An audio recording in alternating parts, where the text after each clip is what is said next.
मराठा आरक्षणासाठी विशेष अधिवेशन बोलवावं या मागणीसाठी बार्शीचे आमदार राजेंद्र राऊत आजपासून बेमुदत ठिय्या आंदोलन करणार आहेत। बार्शीच्या शिवसृष्टी परिसरातील छत्रपती शिवाजी महाराजांच्या पुतळ्यासमोर राजेंद्र राऊत आंदोलन करतील।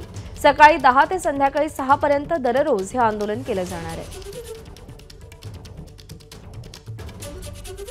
या ठिकाणी विधानसभेचे अध्यक्ष यांच्याकडे जी मी मागणी केलेली आहे, मराठा आरक्षण ओबीसीतून द्यावे या मागणी संदर्भात विधानसभेचे विशेष अधिवेशन तातडीने बोलवण्याबाबत या बाबतीमध्ये तमाम माझ्या मराठा समाज बांधवांना मी सांगू इच्छितो की मी 12 तारखेपासून छत्रपती शिवरायांच्या पुतळ्यासमोर या ठिकाणी ठिय्या आंदोलनाला बसणार आहे।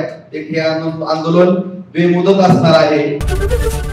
एबीपी माझा, उघडा डोळे बघा नीट।